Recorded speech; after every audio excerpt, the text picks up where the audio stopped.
Direction Casablanca pour retrouver Nassim Elkerf, journaliste sportif, pour les éclairages sur une nouvelle compétition dénommée la Coupe de l'Excellence. Bonsoir à vous. Bonsoir à toutes, à tous et j'espère que vous passez une bonne soirée et un bon début de semaine aussi. Également. Alors Nassim, donc, pouvez-vous nous en dire plus sur cette nouvelle trouvaille du football marocain ?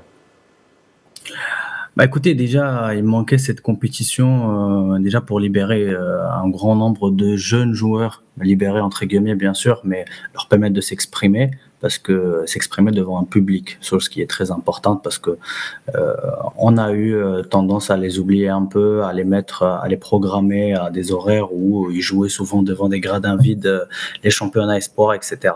Je pense que cette compétition et surtout son règlement qui impose aux équipes d'aligner au moins 10 joueurs formés au club et de la catégorie espoir dans leur effectif qui la rend intéressante. Ça permet tout d'abord à des joueurs d'avoir de la compétition devant un public, mais aussi une compétition avec moins de pression que les traditionnels championnats et Coupe du Trône. Donc pour moi, c'est une bonne chose, surtout vis-à-vis de l'avenir. Peut-être qu'aujourd'hui, on ne sentira pas l'impact de cette compétition maintenant, mais avec ce qui arrive comme projet de formation au pays, je pense qu'on pourra en tirer de très très belles choses et permettre vraiment à nos jeunes joueurs de s'exprimer, de jouer entre eux dans un format qui reste très intéressant, phase de poule, avec les meilleurs deuxièmes, le premier et deuxième qui se qualifient, puis qui se rencontrent après en phase d'élimination directe. Je trouve ça très très intéressant.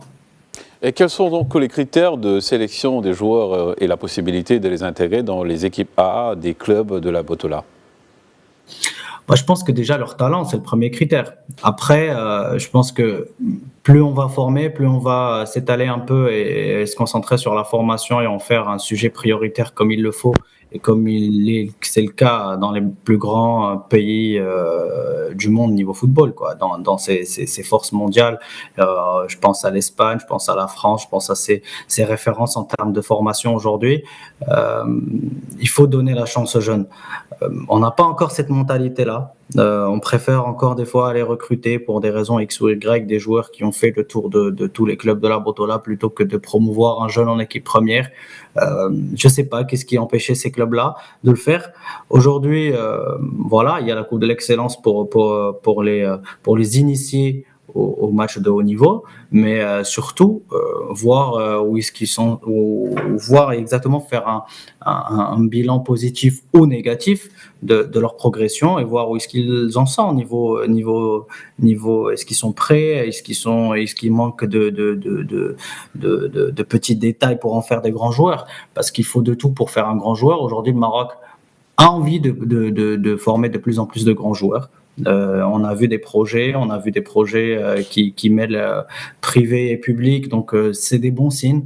Maintenant, il fallait lancer tout ça, il fallait lancer la machine, et je pense que la Coupe de l'Excellence est venue mettre le point au bon moment. Après, comme je dis, le plus important, c'est voir ce qu'on va en faire, parce qu'on parle de jeunes, on parle de formation.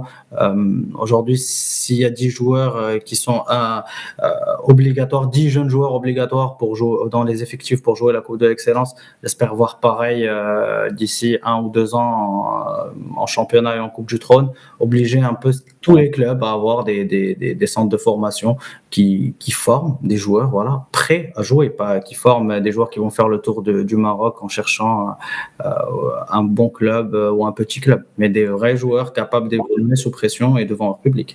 Vous l'avez souligné donc pour parler du championnat local également, comment donc une telle compétition pourrait améliorer les rendements des joueurs locaux selon vous ? Comme j'ai dit, déjà ça permet d'évoluer devant un public, donc c'est une pression. C'est quelque chose de nouveau pour ces jeunes. C'est normal. Dans tous les métiers, dès qu'il y a un peu de public autour, des fois, il y a des gens qui se perdent. Il faut qu'ils s'habituent. À force de jouer surtout et garder leur compétition et rester en compétition même pendant les trêves FIFA ou les trêves hivernales comme ce qui est le cas maintenant, Ça permet aussi au club de garder soit une bonne dynamique ou corriger une dynamique qui ne va pas dans les deux compétitions majeures qui sont la Coupe du Trône et le championnat. Donc, ces jeunes-là vont s'intégrer dans un esprit compétitif, mais pas trop, parce que ça reste quand même une coupe où dans l'objectif initial est de permettre aux jeunes de mieux s'exprimer. Donc, la victoire passera normalement au second plan plutôt que d'avoir une idée plus claire sur le niveau de nos jeunes.